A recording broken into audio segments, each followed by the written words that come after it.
Uh-oh. I don't think so. Ooh, this story, you guys. He lost my vote. Many Irish Americans turn against Biden over Gaza genocide. It just keeps getting worse for them, not better. You'll recall that after Michigan, they're like, well, we could probably win Michigan without Arabs. Which is not only the most dismissive attitude to take toward your own base, as has already been proven out multiple times. It was not just Arabs that voted that way. A lot of people did. And he is losing a lot of constituencies. And then people play dumb on mainstream media and are like, oh, why is he losing support? Like, we don't understand. A series of protests on St. Patrick's Day point to the threat Biden faces from the loss of a key vote in swing states. The article is in Al Jazeera and it's pretty long, so I'm not going to go through like the entire thing, but I am going to highlight some parts because this is pretty important. He's already losing a ton of support amongst a bunch of constituencies, and now he's gonna lose the alcoholics. I've already seen some people speculating, being like, oh, he's losing some of their votes because they want to vote for Trump because Trump is for the regular guy.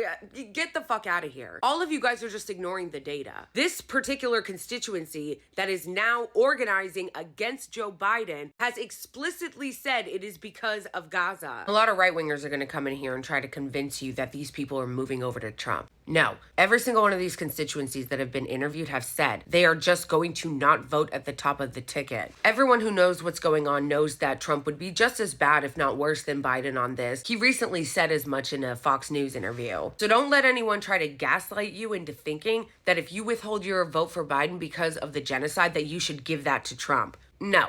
That's not what people are doing. They're just not voting at the top, or they're writing in. Leaders from the Republic of Ireland and Northern Ireland are meeting Biden this weekend. First Minister Michelle O'Neill met Biden on Friday, telling him the world watches on in horror at the genocide of the Palestinian people, and urging him to work towards an immediate ceasefire and sovereign Palestinian state. But only Tarishi... Guys, I'm sorry. I'm not even gonna try. How the fuck? I do not know how to say that name. Leo Varadkar will attend the St. Patrick's Day White House ceremony on March 17th, where he will present President Biden with a bowl of shamrocks and a token of friendship as per the decades-long tradition. But the annual ceremony and meeting between and Biden promises to be an unusually tense this year as a growing chorus of voters both within Ireland and among the Irish American diaspora voice outrage over Biden's support for the genocide in Gaza. I can recognize colonial oppression, colonial state violence because of a childhood in Ireland, says Mulligan. Now, in Palestine, they're dehumanizing people. They're criminalizing resistance, criminalizing the complete population, and using starvation as a tactic, as the British did in Ireland during the Great Famine. It's the same exact playbook happening in Palestine. Ireland has long been one of Palestine's foremost Western supporters. The country was the first EU member to endorse the Palestinian state after October 7th. Irish lawmakers were among the first in the West to call for a ceasefire. The Irish public support is even more robust than their politicians. About 80% of Irish people believe Israel is committing genocide in Gaza, and many have called for a boycott of the White House meeting. In light of this fierce support, an Israeli minister recently told Palestinians to go to Ireland or the desert. Those people are such war criminals, and they just always say the quiet part out loud. Just go die. In November, a mural of Biden in his ancestors' hometown was spattered over with red paint along with the words Genocide Joe. And so as Biden continues to support Israel's military campaign, the Irish public has largely turned on him. Irish member of European Parliament, Claire Daly, addressed recent remarks directly to Butcher Biden in a fiery speech, thundering, "The ancestors of Ireland that you claim to be from disown you. Keep our country out of your mouth."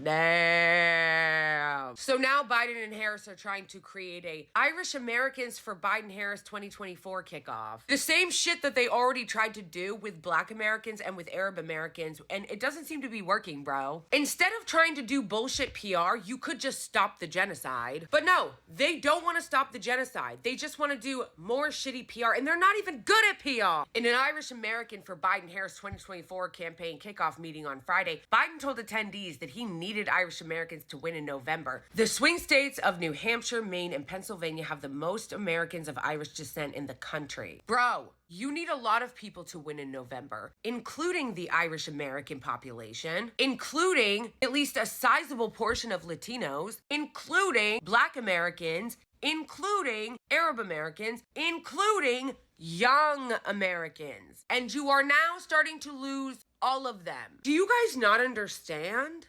Like, everyone is fucking screaming at you and you seem to just not No, You understand, you just don't care. You think, for some reason, that this is just gonna blow over and people are gonna get over it. You keep just being like, well, maybe if we put out a shitty ad. Well, maybe if we tell Kamala Harris to go out there and say, we need a ceasefire for at least 6 weeks, that'll do it. You guys wanna do all the PR and everything except for stop the genocide. Some have blamed insufficient attention to Irish American communities, at least in part, for Clinton's 2016 loss to Trump. There's no data, by the way, to support that. The 2016 race has been studied to fucking death. There has been so many studies, so much data of people looking into why exactly Clinton lost in 2016, and this was not the reason. I just don't understand how he can defend the bombings of hospitals, universities, 900,000 children internally displaced. Says Mulligan, he lost my vote certainly. He would have had it before, Mulligan adds, but this went beyond the line. And that right there is the sentiment shared by so many.